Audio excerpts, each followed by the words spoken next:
बिस्मिल्लाहिर्रहमानिर्रहीम। अस्सलाम वालेकुम नाज़रीन, मैं हूं आपका मेज़बान मोहम्मद असलम। आप देख रहे हैं मेरा माज़ी मेरी ताकत यूट्यूब चैनल। नाज़रीन, आज की इस वीडियो में मैं आपको पाकिस्तान के ज़िला गुजरात के गांव अमान शरीफ के बारे में बताऊंगा। नाज़रीन, ये अमान शरीफ गांव जो है शुरू हो जाता है और यहाँ से गुजरात जो है वो 50 किलोमीटर पीछे की साइड पे है। यानी इस वक्त मैं गुजरात से आ रहा हूँ और दाखिल हो रहा हूँ अमान शरीफ में। ये मेरे उल्टे हाथ पे जो आबादी है ये अवान शरीफ है। नाज़रीन, आज से कोई 300 साल पहले ये गांव सड़क के दाएं साइड पे था, अब ये इस सड़क के बाएं साइड पे है। और पहले जो सड़क के दाएं साइड पे था वो इस सड़क से तकरीबन कोई 2 किलोमीटर हट के जहाँ पे इनका बिजली घर है उससे बैक साइड पे दादा शहीद का जो दादा शहीद के नाम से जो मनसूब एरिया है उसमें था। और वहाँ पे बारिशों का पानी और सैलाब का पानी आ जाने की वजह से वहाँ से ये लोग उठ के इस महफूज जगह पर आए और तब से अब तक यानी क्योंकि 300 साल से ये यहाँ पर ही आबाद हैं। दोस्तों, हिंदुस्तान में लफ्ज़ अवान जो है वो इस्लाम के साथ आया है। इससे पहले हिंदुस्तान के अंदर किसी भी किस्म का कोई अवान लफ्ज़ का दावेदार मौजूद नहीं है। लफ्ज़ अवान का जो मानी है वो है मुआवन के, मददगार के।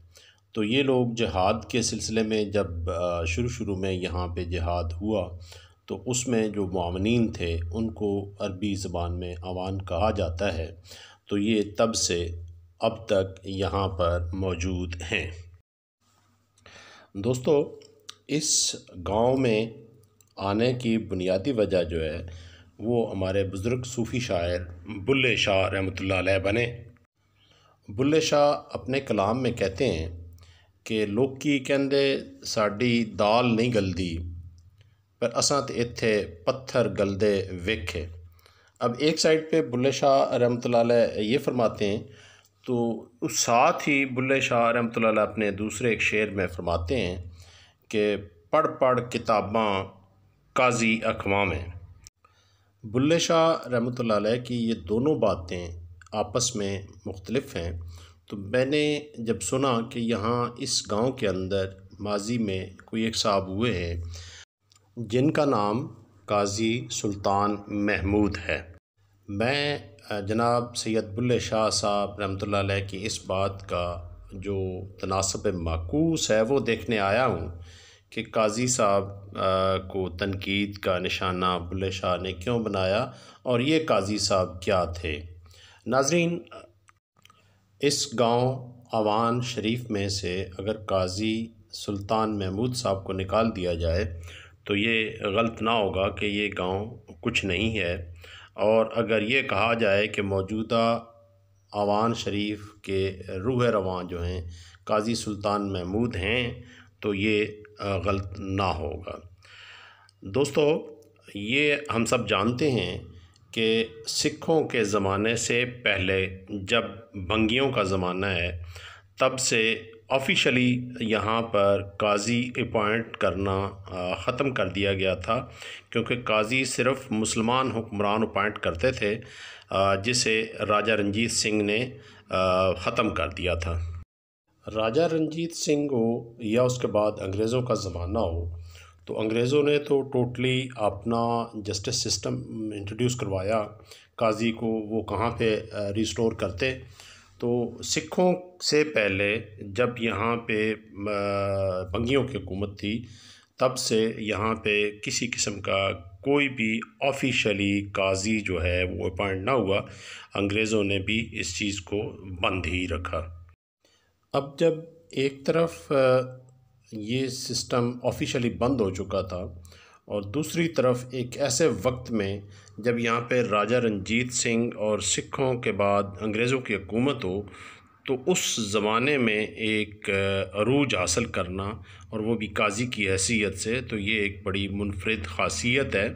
तो ये वो ख़ासियत है जिसमें मैं जनाब सैयद बुल्ले शाह रहमतुल्लाह अलैह के उस कौल को कि पढ़ पढ़ किताबां काजी अखवां में, और फिर एक तरफ ऑफिशियली ऐसी कोई नहीं है, ये यानी दोनों चीज़ें मेरे सामने हैं। और तीसरी तरफ ये है कि यहाँ की जो मुसलमान आबादी है वो जनाब काजी महमूद अल हसन साहब को आलिम दीन होने की हैसियत से मुतफ़िक़ा तौर पर वो तमाम फ़ैसले काजी साहब से करवाने के लिए तैयार थे, इनसे रजू करते थे और इनसे इस्तिफ़ादा करते थे। यानी ये अगर कहा जाए, एक तो होता है ना जैसे किसी को जज लगाना, तो जज गवर्नमेंट लगाती है। मौजूदा दौर में कोई शख्स कानून के बारे में जितनी मर्ज़ी एजुकेशन हासिल कर ले और जितनी मर्ज़ी प्रैक्टिस कर ले, वो वकील तो हो सकता है मगर वो जज नहीं कहलवा सकता। लोग उसे जज नहीं कहेंगे, एक माहिर कानून ही कहेंगे, वकील कहेंगे। जज उसे कहा जाता है जिसे हुकूमत अपॉइंट करती है। काजी सुल्तान महमूद साहब एक ऐसे ज़माने में पैदा हुए, पले बढ़े जब सिखों को अरूज हासिल था और सिखों का अरूज ख़त्म हुआ और अंग्रेज़ों ने यहाँ पे अपना तसल्लुत कायम किया। आज के इस जदीद अवान शरीफ गांव में तालीम से वाक़फ़ियत, तालीम से दोस्ती काजी साहब ही की वजह से है। अवान शरीफ के रिहायशी एहसन सुबहानी साहब, जो कि एक बज़ाते ख़ुद टीचर हैं, मुअल्लिम हैं, इनसे बात करते हैं। नाज़रीन, मेरे साथ हैं इस वक्त एहसन सुबहानी साहब, इनका तल्लुक़ अवान शरीफ से है। एहसन सुबहानी साहब, अस्सलाम वालेकुम। वालेकुम अस्सलाम। क्या हाल चाल है आपका? खैरियत से हैं? ठीक हैं। एहसन सुबहानी साहब जो है, इनका तारफ़ यह है कि ये यहाँ पे एजुकेशनिस्ट हैं, माहिर तालीम हैं और ये एक इदारे को चला रहे हैं यहाँ पे अवान शरीफ में। एहसन सुबहानी साहब, अवान शरीफ के मज़ाफ़ात हों या अवान शरीफ ज़ाते ख़ुद शहर अपना हो, ये जो शहर है, तो इसके मकीनों के मसाइल में से कोई एक ऐसा मसला जो फ़ौरी हल तलब हो आपके नज़दीक? यहाँ पे कमोबेश 12 प्राइवेट इदारे और गवर्नमेंट के इदारे चल रहे हैं। तो अभी हमारी सारी हुकूमत की फ़ोकस इस पे है कि बच्चों को छुट्टियों के दौरान ऑनलाइन क्लासेस का अहतमाम किया जाए।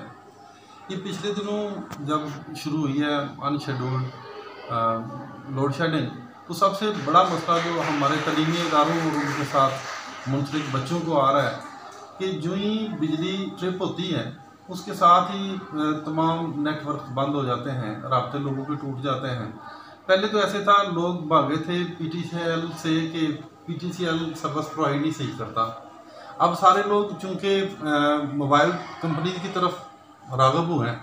अब सूरत हाल ये है, इनको शायद पूछने वाला नहीं, यहाँ पे अवान शरीफ में तमाम मोबाइल कंपनी के टावर लगे हुए हैं और 4G प्रोवाइड कर रहे हैं। यानी कि अगर बिजली चली जाती है तो हमारे स्टूडेंट भी ऑफलाइन हो जाते हैं। ऑफलाइन सिर्फ बच्चों का होना तो एक तरफ रहा, यहाँ पे वॉइस कॉल बंद हो जाती है, इंटरनेट की तमाम सर्विसेज जो है ना, इसका मतलब बिजली के बिल भी नहीं दे सकते अगर किसी ने देना हो अपने फ़ोन में से। हाँ, जैसे आप समझे ना कि आप नादरा की सर्विस ले रहे हैं या ऑनलाइन बिलिंग आप पे कर रहे हैं, तमाम सर्विसेज तब आपको मिलेंगी जिस वक्त आपकी इंटरनेट की फैसिलिटी होगी। तो लेकिन सूरत हाल ये है कि इंटरनेट सारा ही बंद हो जाता है, किसी कंपनी का भी नहीं रहता।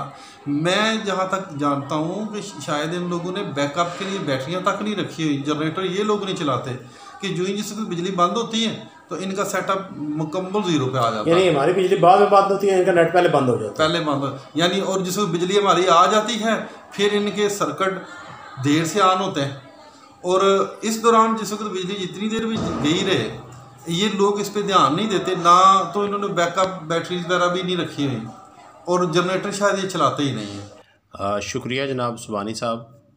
उम्मीद करते हैं कि ये स्टूडेंट्स का मसला जो है हुकूमत तक पहुंचेगा और हुकूमत इसका सद्दबाब करेगी।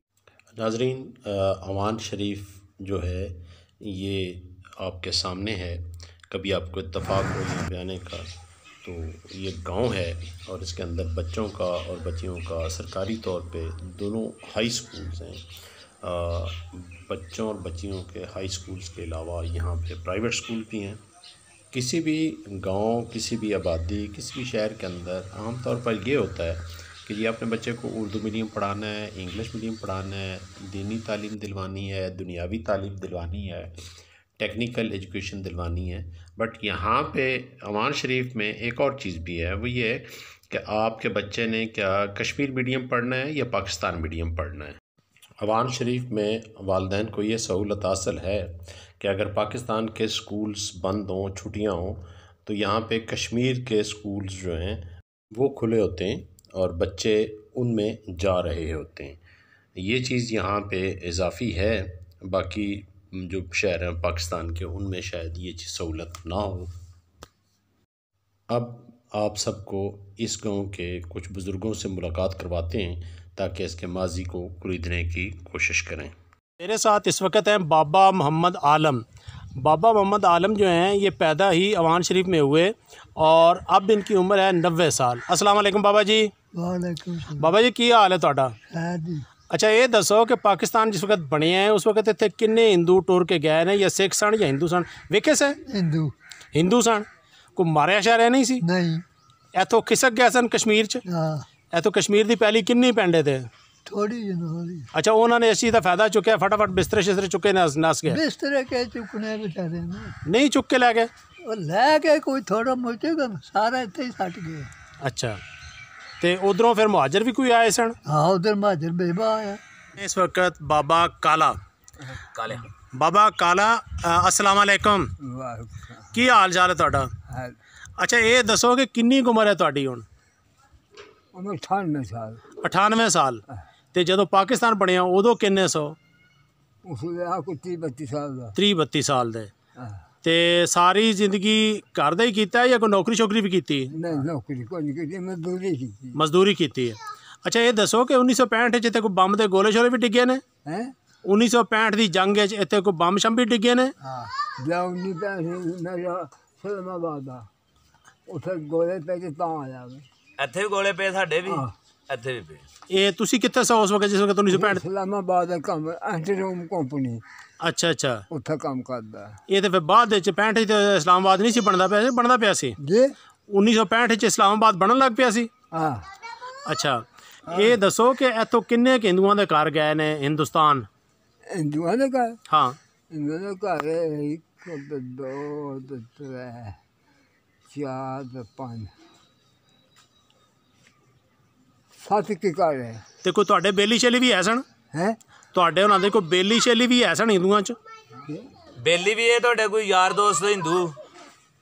वो सारे सुबह लगे होंगे बैंक खलोंदा पिंडे दे जे है। वरत वरताउण आंदे घरों कोई शै लैके खा लैंदे सो? जिया खा लेंगे उन्होंने दुकाना से सौदा लेंदे। अच्छा उन्हां दियां दुकानां तो सौदे लैंदे सो? दुकानें उन्हां दियां होंदियां, मुसलमानां दी कोई नहीं दुकान होंदी। अच्छा कोई एक आध होंदी। ते ये सुनिया कि अवान शरीफ तो पहले इस पिंड दा नां की सी? पहले इस पिंड दा नां अवान शरीफ पैण तो पहले की नां सी? अवान। अवान। हाँ ते उस तो पहले कोई इसी पहले अवान ही पिंड है। नहीं तो जो बिजली घर वाले पासे? खानदान अवान शरीफ बोलता है। अच्छा ਕਾਜ਼ੀ ਸਾਹਿਬ ਦੀ ਵਜ੍ਹਾ नहीं तो वो जो परला पिंड जिथे बिजली घर बने हैं वो जो पिंड है ਉਹਦਾ ਨਾਂ ਕੀ ਸੀ? बुलवाल। ਨਹੀਂ ਨਹੀਂ ਨਹੀਂ ਪਹਿਲੇ ਪਿੰਡ ਹੈ ਸਾਡਾ ਵਾਣ ਸ਼ਰੀਫ ਉਧਰ ਨਹੀਂ ਆ, ਇੱਥੇ ਹੀ ਆ। पहले नहीं पता असली ਹਾਂ ਇੱਥੇ ਹੀ ਹੈ ਹੀ ਜਾ ਜਾ। ਤੇ ਜਿਸ ਵਕਤ ਪਾਕਿਸਤਾਨ ਨਹੀਂ ਸੀ ਬਣੇ ਆ ਉਸ ਵਕਤ ਇੱਥੇ ਕੋਈ ਅੰਗਰੇਜ਼ ਸ਼ਿੰਗਰੇਜ਼ ਆਉਂਦੇ ਸਨ? ਅੰਗਰੇਜ਼ ਆਉਂਦੇ ਕੋਈ ਇੱਥੇ ਜਦੋਂ ਪਾਕਿਸਤਾਨ ਨਹੀਂ ਆ ਬਣੇ ਆ? ਗੋਰੇ गोरे नहीं आते। उधर फौज ही है। गोरे नहीं आते, चौधरी फतेह अली नहीं आ। हाँ अजनाले वाला। हाँ हाँ ਉਹ ਆਉਂਦਾ ਹੁੰਦਾ, ਉਹ ਉਹਨਾਂ ਦਾ ਆਗੂ ਆ। अच्छा अच्छा वो आप गोरे नहीं सन आਉਂਦੇ? 40 ਮਰਬੇ ਲੱਭੇ ਨੇ ਉਹਨਾਂ ਨੂੰ, ਉੱਥੋਂ ਲੱਭੇ ਅਜਨਾਲੀਆਂ ਨੂੰ। ਤੇ ਸਿੱਖਾਂ ਸ਼ਿੱਖਾਂ ਦਾ ਕੋਈ ਇੱਥੇ ਬੰਦਾ? ਸਿੱਖ ਸਿੱਖ ਸਿੱਖ ਇੱਕੋ ਘਰ ਆ। ਕੀ ਨਾਂ ਸੀ ਉਹਦਾ? ਕਲਿਆਣ ਸਿੰਘ। ਤਲਿਆਣ ਸਿੰਘ। ਉਹਨੂੰ ਮਾਰਿਆ ਸੀ ਜਾਂ ਟੁਰ ਗਿਆ ਸੀ? ਉਹ ਵੀ ਉਹਨੂੰ ਮਾਰਿਆ ਸੀ ਜਾਂ ਟੁਰ ਗਿਆ ਸੀ? ਨਹੀਂ ਉਹ ਪਹਿਲੇ ਮਰ ਗਿਆ ਸੀ। ਪਹਿਲੇ ਮਰ ਗਿਆ ਸੀ। ਤੇ ਇੱਥੇ ਕਿਹੜੇ ਪਾਸੇ ਛੱਡਦੇ ਸਨ ਉਹ ਹਿੰਦੂ ਜਿਹੜੇ ਹੁੰਦੇ? ਉਹ ਦੁਆੜੇ ਸਾੜਦੇ। ਦੁਆੜੇ ਸਾੜਦੇ ਸਨ? ਉਹ ਪਹਿਲਾਂ ਦੁਆੜਾ ਉੱਥੇ ਖੜ ਕੇ ਸਾੜਦੇ। ਉੱਥੇ ਅਜੇ ਕੋਈ ਉਹਨਾਂ ਦੀ ਬਾਕੀ ਸ਼ਹਿ ਹੈ ਜਾਂ ਸਾਰੇ ਖਤਮ ਹੋ ਗਏ ਨੇ? ਉੱਥੇ ਕੋਈ ਉਹਨਾਂ ਦੀ ਨਿਸ਼ਾਨੀ ਹੈ ਜਾਂ ਮੁੱਕ ਗਈ ਹੈ? ਉਹ ਉੱਥੇ ਕੀ ਸ਼ੇ ਰਹਿੰਦੀ, ਪਾਣੀ 'ਚ ਰੁੜ ਜਾਂਦੇ। ਅੱਛਾ ਉਹ ਤਾਂ ਸਾੜ ਕੇ ਨਾਲ ਹੀ ਰੁੜ ਜਾਂਦੇ? ਸਾਹ ਜਿਹੜੀ ਹੁੰਦੀ ਰੁੜ ਜਾਂਦੀ। ਅੱਛਾ ਅੱਛਾ ਅੱਛਾ। ਤੇ ਇਹ ਕਾਜ਼ੀ ਸਾਹਿਬ ਤੁਹਾਡੇ ਹੁੰਦੇ ਫੌਤ ਹੋਏ ਨੇ ਜਾਂ ਪਹਿਲੇ ਫੌਤ ਹੋ ਗਏ ਸਨ? ਕੌਣ? ਕਾਜ਼ੀ ਸਾਹਿਬ। ਕਾਜ਼ੀ ਸਾਹਿਬ ਸਾਡੇ ਵੀ ਪਹਿਲੇ ਹੋ ਗਏ। ਦਾਦਾ ਸ਼ਹੀਦ ਕੇ ਉੱਥੇ ਉਹ दादा शेर कबरी है ना हाँ 9 गजी 9 गदी कब्र है छोटी है वो छोटी है पतली 9 गजी परली अच्छा पहले ਉੱਥੇ ਇਹ ਪਿੰਡ ਉੱਥੇ ਸੀ ਪਹਿਲੇ या ਇਹ ਕਿਸ ਗੱਲ ਤੋਂ ਗਰਕ ਹੋਇਆ ਸੀ ਇਹ ਸਾਡੇ ਦੀ ਪਹਿਲਾਂ ਕਿਉਂ ਘਰ ਕੋਇਆ ਅੱਛਾ ਅੱਛਾ ਅੱਛਾ ਇਹਨਾਂ ਤੋਂ ਪਹਿਲੇ ਅੱਛਾ ਉਹ ਤੋਂ ਗਰਕ ਹੋਣ ਤੋਂ ਬਾਅਦ ਇੱਥੇ ਆ ਕੇ ਸਾਰਿਆਂ ਡੇਰਾ ਲਾਇਆ ਇਹ ਕਦੇ ਸੁਣੀਆਂ ਭਾਂਡੇ ਨਿਕਲਦੇ ਇਹ ਠੁ ਜ਼ਮੀਨ ਦੇ ਵਿੱਚੋਂ ਜਿਸ ਤਰ੍ਹਾਂ ਕੋਈ ਅਜੇ ਵੀ ਨਿਕਲਦੇ ਨੇ ਇਹ ਵੀ ਨਿਕਲਦੇ ਹੁੰਦੇ ਪਰ ਥੱਲੇ ਨੂੰ ਸੇ ਕਿ ਜਿੰਨੀਆਂ ਬਾਹਰ ਆਈਆਂ ਲੋਕਾਂ ਨੂੰ ਅੱਛਾ ਅੱਛਾ ਅੱਛਾ ਕੰਦੇ ਖੋਲਾ ਦੋਲੇ ਦਰਬਾਰ अच्छा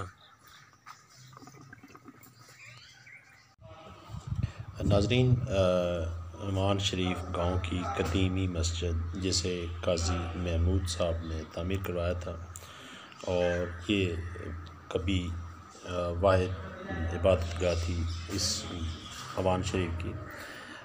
काजी महमूद साहब 1828 में पैदा हुए थे और 1828 जो है राजा रंजीत सिंह के अरूज का ज़माना है। दोस्तों काजी सुल्तान महमूद साहब को ये एज़ाज़ हासिल है कि काजी साहब से पहले की 6 पुश्तें जो हैं उनमें मुसलसल हाफ़ज़ कुरान जो है वो रहे, यानी इनके जो अगर तरतीब दी जाए वालिद दादा परदादा और इसी तरह से, तो ये जो इनका फैमिली ट्री बनता है इनमें से पीछे जो हैं वो मुसलसल 6 अफराद ऐसे हैं जो हाफ़िज़ कुरान थे।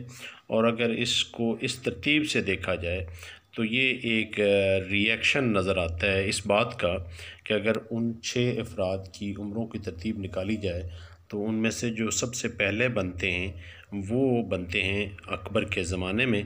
और अकबर का जो दीन इलाही मुतारफ़ करवाना था उसका ये जवाब था कि सुल्तान बादशाह से ज़्यादा बेहतर थे और महमूद इन बुतों को तोड़ने वाला था। तो अब आपको नाम का मानी समझ आना चाहिए यहाँ पे। कुछ रिएक्शन वो होते हैं जो नज़र आते हैं और कुछ रिएक्शन वो होते हैं जो अपना असर दिखाते हैं।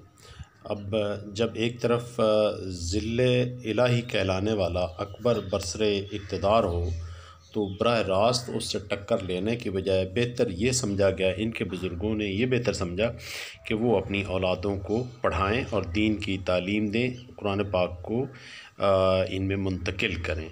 तो ये रिएक्शन चलते चलते सिखों के अरूज तक यहाँ पहुँच।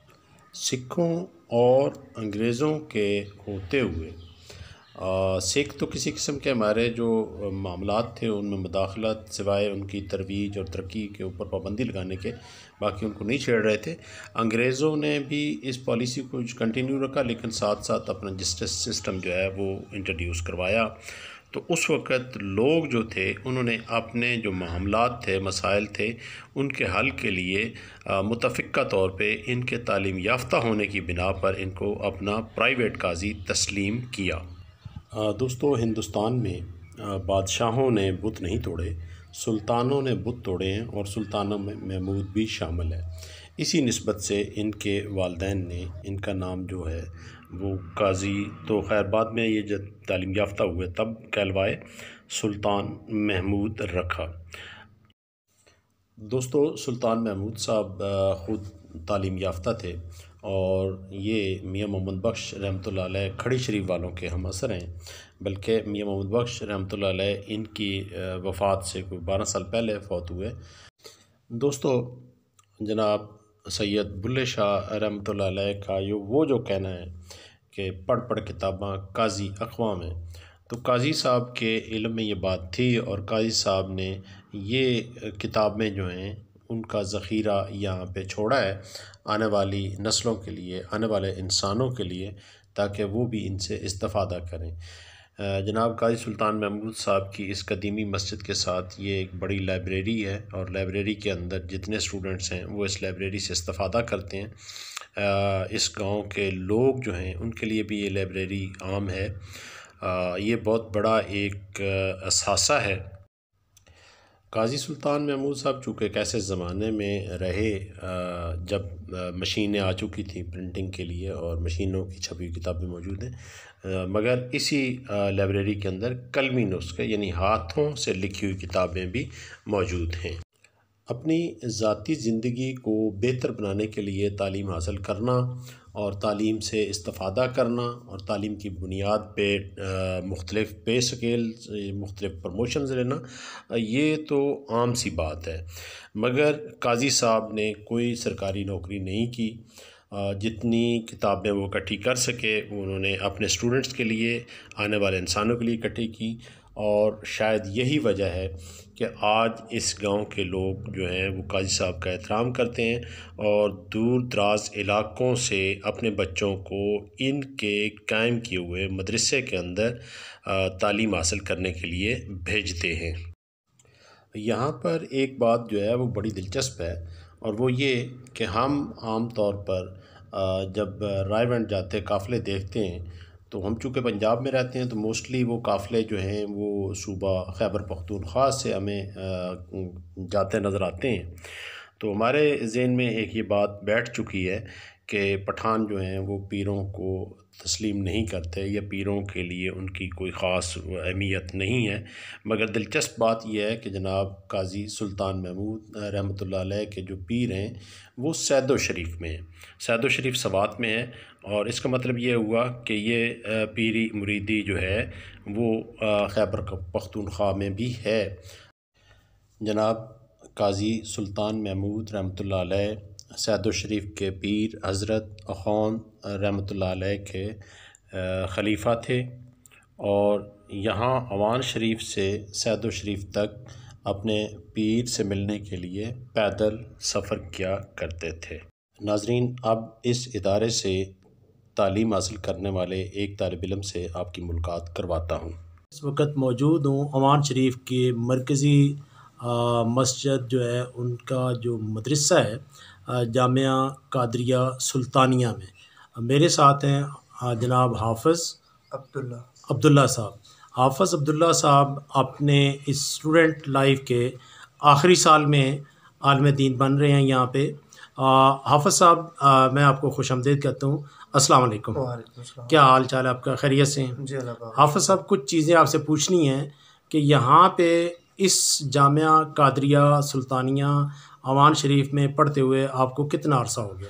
मुझे तकरीबन 7 साल हो गया, 8वां साल शुरू है। इन 7 या 8 सालों में जब से आप पढ़ रहे हैं तब से लेके अब तक आप लोगों के यहाँ पे जो खाने पीने का बंदोबस्त है वो कौन कर रहे हैं?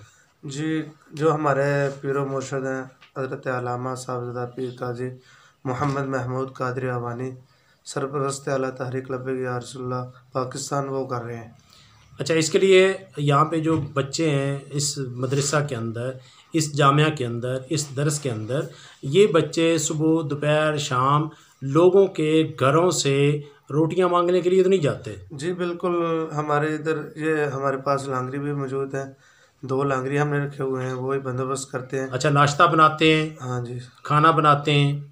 सुबह नाश्ता होता है तकरीबन 7:30 बजे, और ज़ोहर के बाद दोपहर का लंगर होता है, फिर शाम को मगरिब के बाद शाम की रोटी होती है। अब साहब, एक स्टूडेंट जब अपने आला तालीमी मराहिल में दाखिल होता है तो उसकी तालीम के साथ जुड़ी जो किताबें होती हैं वो बड़ी महंगी होती हैं। जी बिल्कुल। यहाँ पे आपको वो किताबें दर्स की तरफ से पैसों पे मिलती हैं, फ्री मिलती हैं, उनका क्या निज़ाम है? जी, जो दरस-ए-निज़ामी वाले बच्चे हैं जो आमा अव्वल से शुरू करते हैं, वो किताबें हम गुजरात शहर से लेके आते हैं, वो हम अपनी जेब से लेके आते हैं। अंदाज़न कितना ख़र्चा होता है आप लोगों का? ये जो मुख्तलिफ़ क्लासेस हैं, मुख्तलिफ़ क्लासेस के मुख्तलिफ़ पैसे हैं, जो आगे आगे बढ़ते जाते हैं कोर्स, जो आमा अव्वल दोम, इस तरह पैसे भी साथ साथ बढ़ते जाते हैं। आपका ये तालीमी सिलसिला ख़त्म होने में कितना अरसा बाकी है? मैं तकरीबन इंशाअल्लाह अल्लाह खैर, मैंने आगे 2022 के मार्च के महीने में मेरा हाली साल ख़त्म हो जाए। 2022 के मार्च में आपका ये तालीमी सिलसिला ख़त्म हो जाएगा, तो उसके बाद आपका इम्तिहान होगा? जी, हमारा इम्तिहान हर साल होता है। हर साल इम्तिहान हो रहा है जी। तो उस इम्तिहान के पास करने के बाद आपको आम आदमी किस हैसियत से पुकारेगा? वो हमें मुख्तलिफ़ उलमा भी कह सकते हैं। आगे हमारे मुख्तलिफ़ कोर्सेज़ होते हैं, कुछ जो हफ़ाज़ कराम हैं जो दरस-ए-निज़ामी मुकम्मल कर लेते हैं, कुछ मुफ्ती कोर्स भी कर लेते हैं, फ़िक़्ह का कोर्स कर लेते हैं। तो इस तरह उनको कुछ आलिम दीन भी कहा जा सकता है, मुफ्ती भी कहा जा सकता है। हाफ़िज़ साहब, जामिया कादरिया सुल्तानिया अवान शरीफ में इस वक्त कितने बच्चे ऐसे हैं या कितने स्टूडेंट ऐसे हैं जो आलिम दीन बन रहे हैं? हमारे पास अभी 8 साल हुए हैं इधर दरस निज़ामी जो आलिम दीन बन रहे हैं। तो हमारे पिछले साल में 3 भाई हैं जो फारुग हो गए हैं। अच्छा जी। तो जूनियर जो हैं वो कितने हैं? वो तकरीबन 20 के लगभग है। 20 के लगभग हैं। ये सब के सब जितने भी हैं 20 से 22 इनके खाने का इंतज़ाम काजी साहब फरमाते हैं? जी बिल्कुल, काजी साहब हमारे पीर व मुर्शिद ही करते हैं सब। बहुत मेहरबानी जनाब हाफ़िज़ साहब, अल्लाह ताला आपको जल्द आलिम दीन बनाए। आमीन। अपनी दुआ में याद रखिएगा। अस्सलाम वालेकुम। वालेकुम सलाम।